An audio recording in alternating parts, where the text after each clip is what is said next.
여러분, 명절이 됐습니다. 이제 가족들을 많이 만나시겠죠.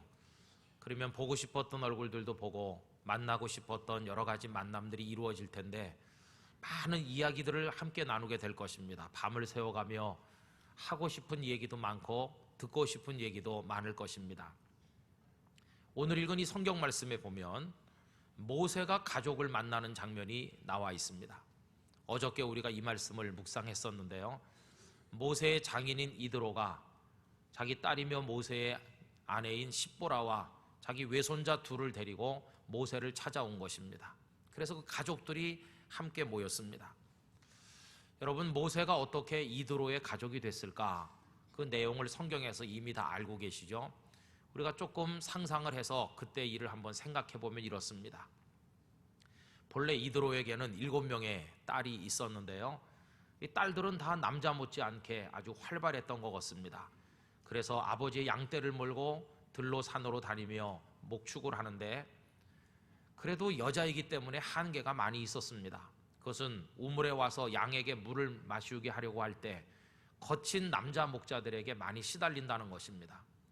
그날도 양들을 데리고 먼저 우물에 도착을 했는데 나중에 온 남자 목자들이 이드로의 딸들을 막 쫓아내면서 자기들이 먼저 물을 사용하려고 했습니다. 여러분, 바로 그 자리에 모세가 있었습니다. 모세는 애굽 사람 하나를 죽이고 지금 도피 중에 있었는데 떠돌다 거기까지 온 겁니다. 참지 못한 모세가 일어나서 그 거친 목자들을 쫓아내고 먼저 도착한 이드로의 딸들로 하여금 양에게 그 물을 마시우도록 도와주었습니다. 이 낯선 나그네의 은혜를 입은 이드로의 딸들이 고마움을 표시하면서 자기들의 집으로 초청하게 됐고 또 딱히 갈 데도 없던 모세는 그녀들과 함께 이드로의 집에 도착을 하게 된 것입니다. 이드로는 딸들의 자초지종 이야기를 듣고 이 초라한 한 나그네를 정성껏 대접하면서 환대하였습니다. 그리고 며칠을 지나는데 가만히 보니 이 사람이 갈 데가 없는 것 같고 그리고 또 큰딸 십보라의 마음이 그에게 가 있는 것 같고 그래서 두 사람이 엮어지면 좋지 않을까 아마도 이렇게 생각을 했을 것 같습니다. 그래서 아마도 그 장인의 중재에 의해서 두 사람이 결혼하지 않았을까.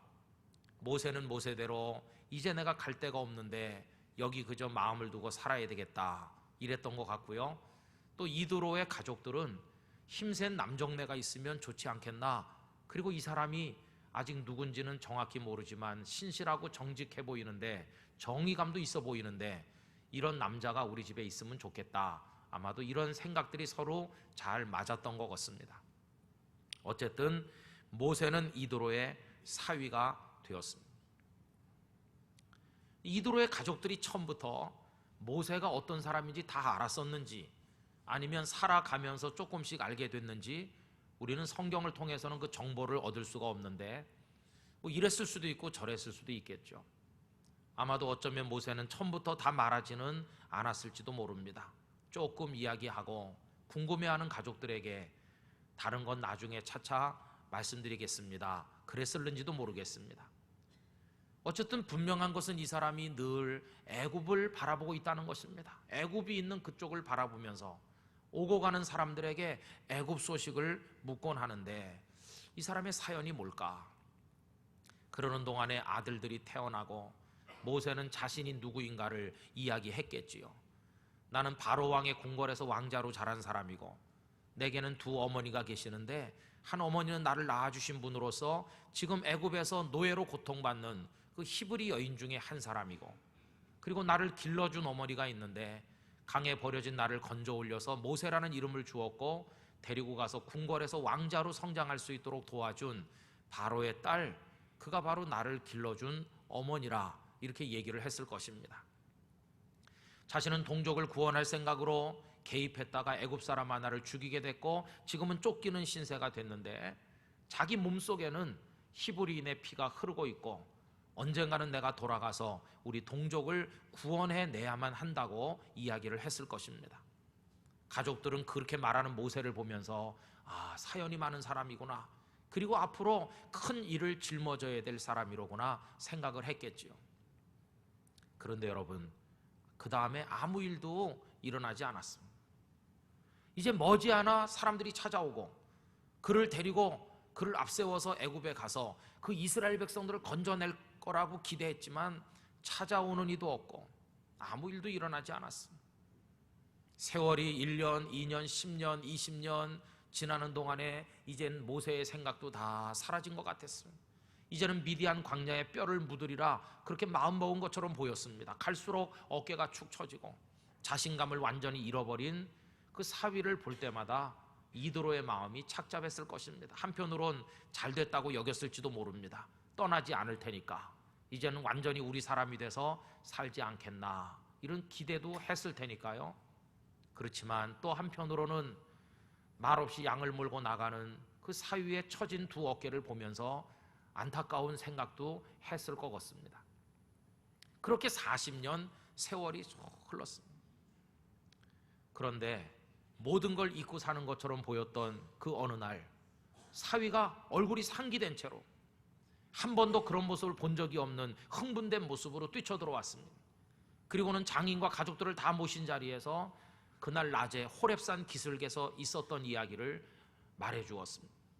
지나가다 보니 떨기나무에 불이 붙었는데 아무리 타도 그 나무가 사그라지지 않는 것을 보고 참 이상해서 가까이 다가갔더니 거기서 하나님의 음성이 들렸노라고, 거기 하나님의 임재가 있었다고, 하나님께서 자신에게 말씀하시기를 너는 가서 내 백성을 건져내라 이렇게 말씀하셨다고. 이미 자신감을 잃어버린 자기 자신은 하나님 앞에 못한다고 말했지만 하나님은 여러 가지 증거를 보이시면서 당신께서 나 모세를 쓰기를 원하신다고 말씀하신 그 내용들을 다 가족들에게 이야기했을 것입니다. 아버님, 이제 저는 떠날 때가 됐습니다. 섭섭하지만 가족들을 데리고 내 동족이 기다리는 애굽으로 가겠습니다. 이렇게 말할 때 하나님께서 하시는 일인 줄 알았기에 이도로는 섭섭하지만 축복해서 보낼 수밖에 없었을 것입니다. 사랑하는 딸, 그리고 사위, 그리고 눈에 넣어도 아프지 않을 외손자 둘을 보낸 것입니다. 여러분, 그러면서 애굽에 무슨 일이 일어날 것인가? 이 이도로는 촉각을 곤두세웠겠죠. 그러던 어느 날 갑자기 딸이 다시 돌아왔습니다. 그리고는 하는 말이, 가보니 애굽의 형편이 녹록지 않습니다. 바로 왕은 백성을 보낼 생각이 없고 모세는 백성들을 설득해서 바로 왕과 맞서는데 우리 가족이 그 마음속에 근심이 돼서 오히려 걸림돌이 될 것 같아 우리가 나중에 만나기로 하고 다시 아버지 집으로 돌아왔노라 이렇게 말하면서 딸이 돌아온 것입니다.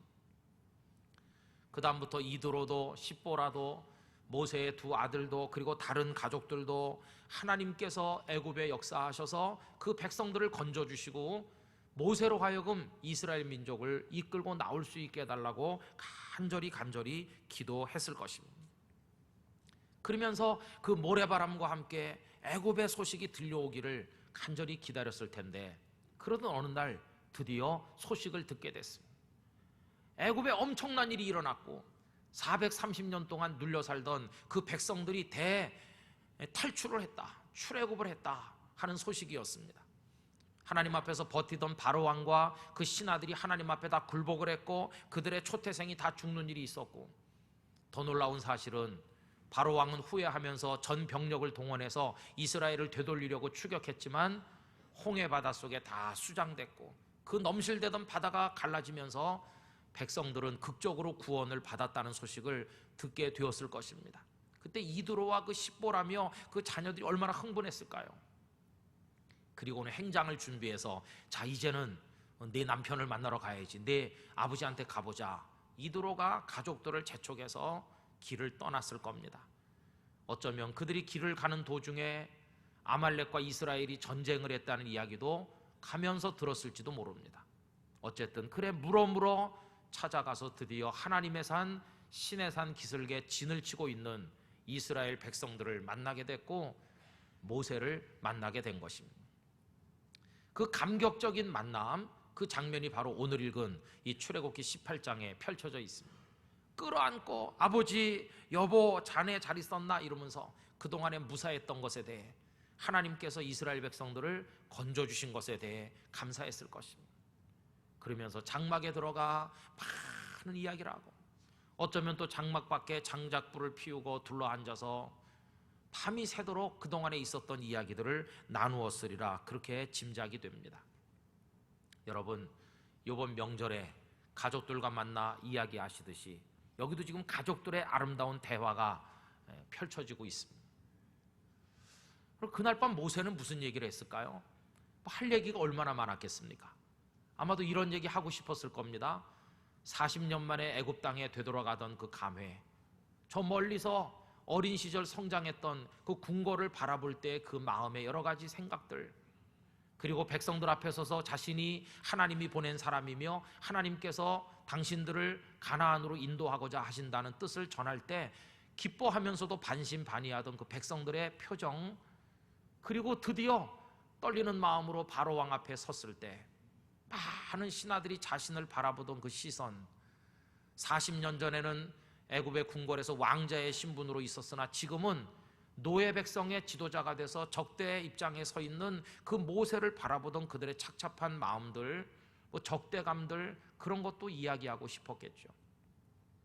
그리고 바로 왕이 거절하면서 백성을 보내지 않고 오히려 억압했던 얘기, 억압당하는 백성들이 모세를 원망하고 불평했던 얘기, 그들을 다독거려서 백성들 전부 그 마음을 하나로 묶어서 바로 왕과 대적하던 얘기, 그리고 10가지 재앙의 얘기, 그리고 드디어 10번째 재앙이 임하던 날 밤 감격적인 출애굽을 했던 그날 밤의 그 얘기들 다 얘기할 수 있었을 것입니다.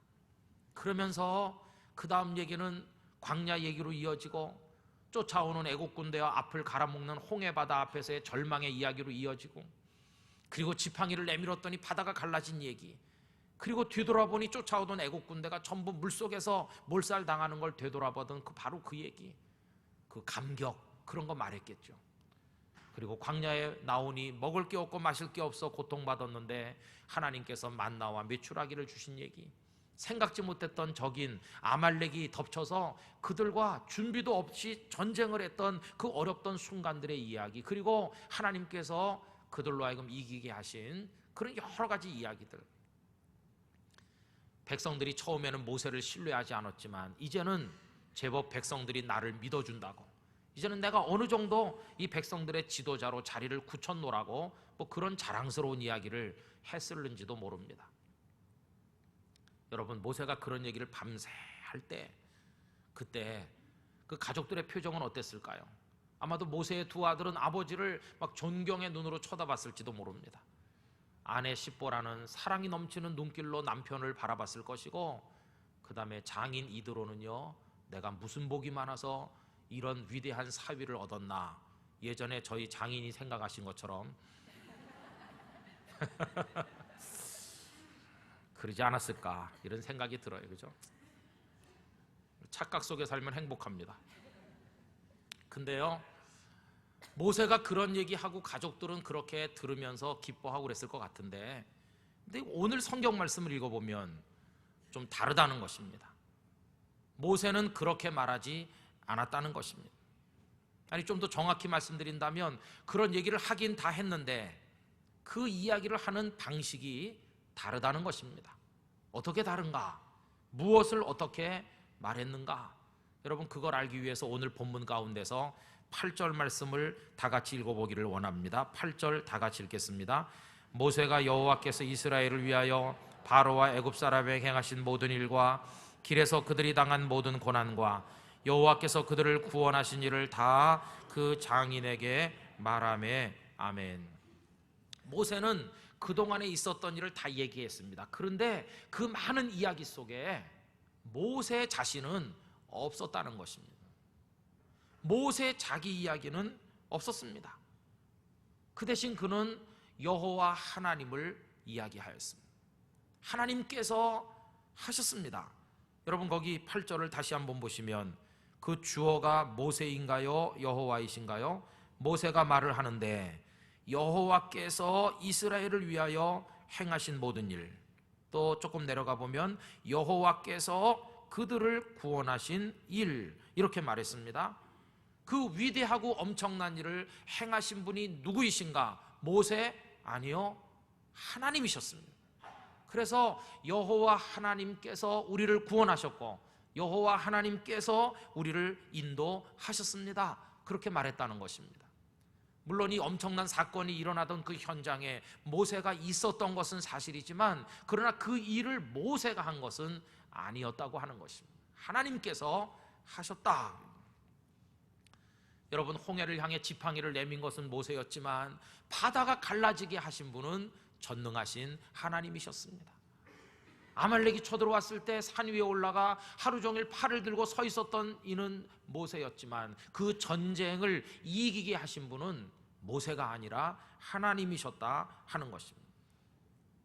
그렇다고 한다면 사람이 한 일은 도대체 뭐가 있습니까? 여호와께서 그렇게 하신다면 사람은 뭘 했을까?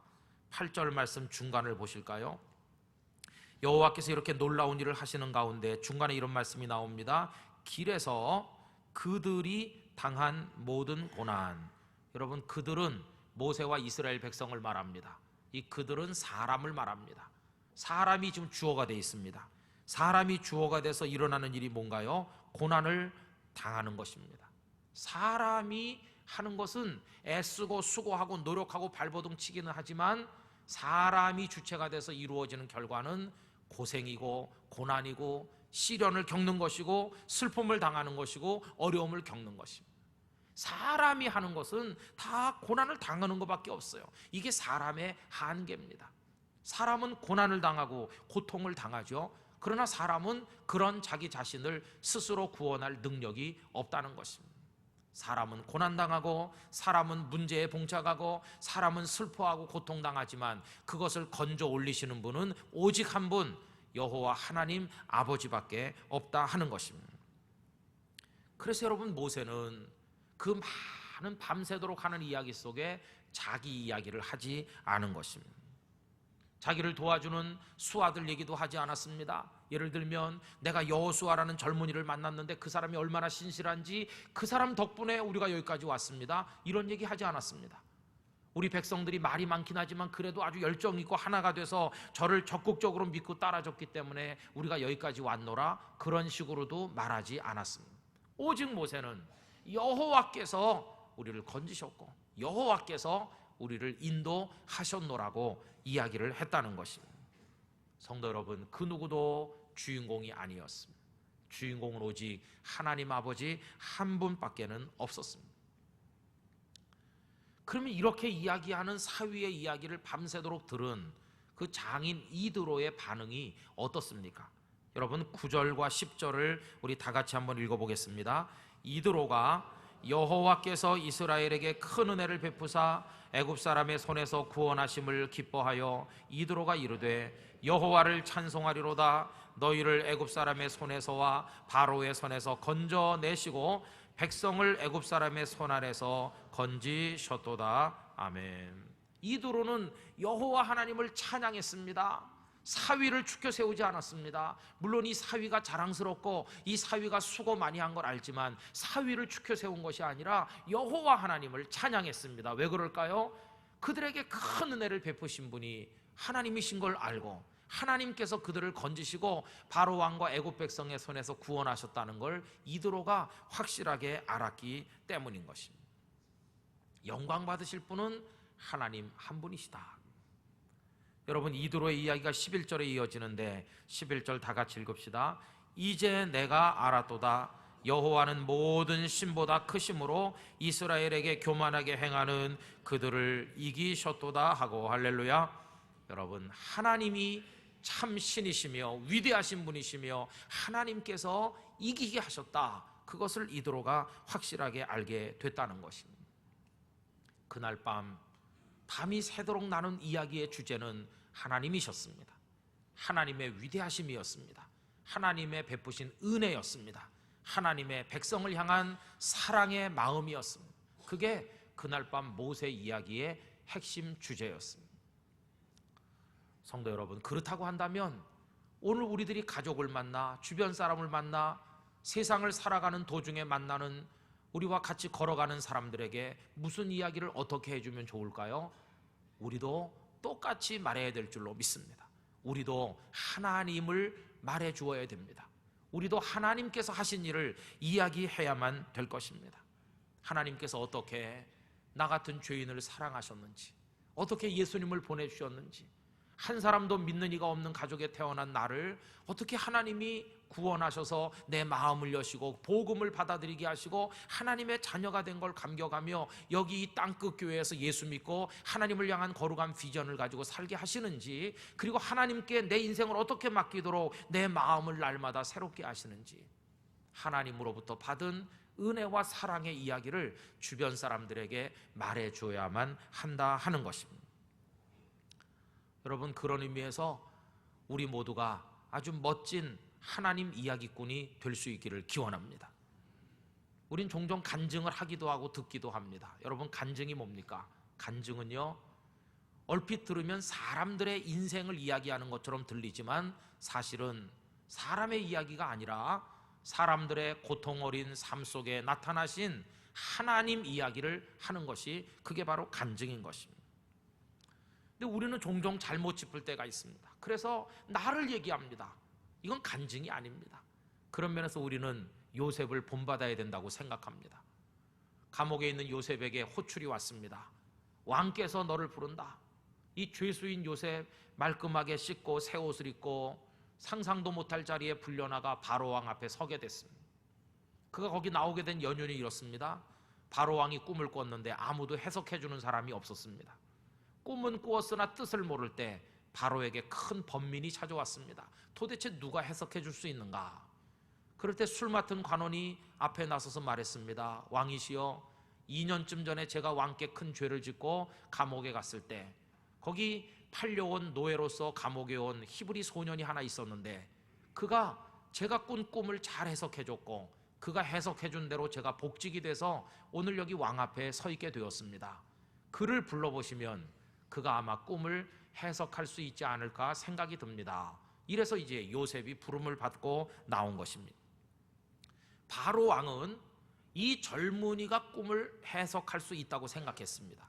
그래서 창세기 41장 5절에 이런 말씀이 나옵니다. 바로가 요셉에게 이르되 내가 한 꿈을 꾸었으나 그것을 해석하는 자가 없더니 들은즉 너는 꿈을 들으면 능히 푼다 하더라. 너는 꿈을 잘 해석하는 능력이 있다고 하더라. 그때 요셉의 대답이 무엇입니까? 여러분, 41장 6절에서 요셉은 놀라운 신앙을 고백하고 있습니다. 요셉이 바로에게 대답하여 이르되, 그 다음에 나오는 귀절을 보십시오. 내가 아니라, 왕이여 제가 하는 게 아닙니다. 내가 하는 게 아닙니다. 내가 아니라, 그 다음에 누가 이어 나옵니까? 하나님께서 바로에게 평안한 대답을 하시리이다. 여러분, 이 공식을 오늘 배워가시기 바랍니다. 내가 아니라 하나님께서.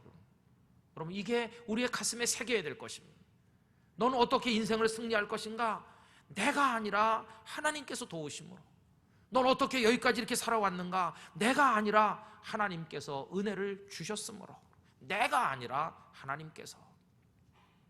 그래서 여러분, 요셉은요, 꿈을 들으면 그 꿈속에 담긴 오묘한 뜻이 확 깨달아지곤 했는데, 자신이 무슨 능력이 있어서 그런 것이 아니라 하나님의 영감이 자신의 지각을 열어서 그 꿈속에 담긴 뜻을 깨닫게 하신다는 거 알고 있었습니다. 그러면 내가 아니라 하나님께서 알려주신다 하는 것입니다. 요셉은 자기를 이야기하는 사람이 아니라 그 애굽의 만조백관 앞에서 하나님을 이야기했다는 것입니다. 요셉도 그렇고 모세도 그렇고 하나님을 이야기하는 사람으로 살았습니다. 저는 우리 땅끝 교회 성도들이 하나님을 이야기하는 분들 되실 수 있기를 기원합니다. 우리의 이야기의 주제는 오직 여호와 하나님 아버지 한 분이셔야 될 줄로 믿습니다. 그럼 어떻게 이런 분들은 하나님을 이야기할 수 있었을까요? 하나님께서 이런 일을 하셨노라고 말할 수 있었을까요? 그 이유는 간단합니다. 그들이 하나님을 만났으니까. 살아오는 과정 속에, 출애굽의 과정 속에 하나님을 체험했으니까, 다시 말하면 하나님의 하시는 일을 봤고 하나님의 은혜를 경험을 했기 때문에, 자기들이 하나님을 알기 때문에 하나님은 이런 일을 하셨노라고 말할 수가 있었다는 겁니다. 1899년에 나서 1962년까지 살은 찰스 로튼이라고 하는 유명한 영국의 배우가 있었습니다. 이분이요, 목소리가 좋고 성경 낭독을 얼마나 구수하게 잘하는지 가만히 듣고 있으면 마치 성경의 이야기가 눈앞에서 펼쳐지는 것처럼 입체적으로 느껴지면서 사람들이 큰 감동을 받곤 했다고 합니다. 이 찰스 로튼이 미국에 가서 순회 성경 낭독회를 열었는데 많은 사람들이 그 성경 낭독을 듣고 감격하고 은혜를 받았습니다. 어느 시골 마을의 한 교회에 가서 성경을 낭독했더니 그날도 말씀을 가만히 듣던 사람들이 다 조용히 눈을 감고 있었어요. 왜? 받은 은혜가 있었어요. 그러고 있는데 침묵을 깨고 한 노인이 자리에서 일어났습니다. 방금 성경 낭독하는 걸 듣고 내 마음에 참 감동이 됐는데 여러분들이 허락해 주신다면 저도 성경을 낭독하고 싶습니다. 그랬더니 사람들이 어른도 나오셔서 성경을 낭독하시죠. 이렇게 동의를 했습니다. 이 꾸부정한 노인이 나와서 성경을 낭독하려고 섰는데 사람들은 알고 있었습니다. 그의 목소리가 탁하고 공부를 많이 안 해서 글자를 많이 알지도 못하고 여러 가지 면에서 찰스 로튼과 비길 바가 못 된다는 거 알고 있었습니다. 아닌 게 아니라 그분이 성경을 읽는데 더듬거리기도 하고 글자를 틀리게 읽기도 했습니다. 그런데 성경 낭독이 다 끝났을 때 아까와는 뭔가 완전히 달라져 있다는 것을 알게 됐습니다. 사람들의 얼굴이 다 눈물로 젖어 있었습니다. 그리고 뭐라고 표현할 수 없는 감동과 기쁨이 그들을 막 상기시켜 놓고 있었습니다. 아까와는 뭔가 달랐습니다. 집회가 끝난 다음에 사람이 와서 찰스 로튼에게 물어봤습니다. 아까 당신께서도 성경 낭독을 참 잘하셨고 또 그 노인도 하셨는데 좀 다른 걸 저는 느꼈습니다. 그러면 당신이 생각할 때는 뭐가 다른 것 같습니까? 이렇게 물어봤습니다. 그랬더니 찰스 로튼이 대답하기를요, 글쎄요, 제가 생각하기에는 저는 제법 성경을 많이 공부했고 성경을 많이 알고 있어서 성경을 제법 제가 많이 안다고 자부하면서 성경을 낭독해 왔는데 그 노인께서는 성경을 많이 아는 게 아니고 성경을 지으신 분을 잘 아는 것 같았습니다. 이게 아마 그 이유가 아닐까요? 이렇게 대답을 했다는 것입니다. 여러분, 성경을 많이 아는 거하고 성경을 지으신 하나님을 많이 아는 거하고 어떤 게 더 근본적인 것입니까? 성경을 읽으면 하나님에 대해서 알 수 있지만 하나님을 아는 것은 아닙니다. 하나님은 누가 아는가? 하나님의 은혜를 받은 사람만 하나님을 알게 될 줄로 믿습니다. 그 은혜의 현장에 있었던 사람이 하나님을 체험해서 아는 것이죠.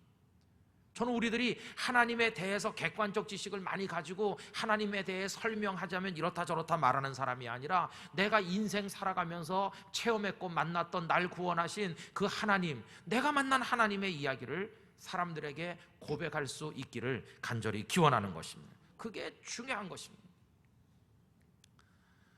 어제 저녁에 모처럼 가족들과 다 같이 있는 시간이 있었는데요. 그래서 제가 물어봤습니다. 애들한테. 얘들아, 너희들은 지금까지 살면서 하나님의 은혜, 그러면 뭐 어떤 은혜 받았다고 생각하느냐? 에스더가 먼저 말해봐라. 그랬더니 저희 딸이 나는 하나님께서 좋은 가정을 주신 게 큰 은혜인 것 같아. 그렇게 말했습니다. 그러면서 왜 우리 가정이 좋은 가정인지 자기 나름대로 이야기를 했습니다. 그 얘기를 들어보니까요, 저도 그런 대로 뭐 최고는 아니지만 그런 대로 괜찮은 아버지인 것 같아요. 그래서 마음에 조금 위로가 됐습니다. 조금. 그래서 제가 큰딸에게 너는 무슨 은혜를 받았다고 생각하느냐 이렇게 물어보니까 똑같은 대답을 했습니다. 나도 그래. 나도 좋은 가정을 주신 게 큰 은혜라고 생각해. 그랬더니 먼저 말했던 에스더가 이렇게 말했습니다.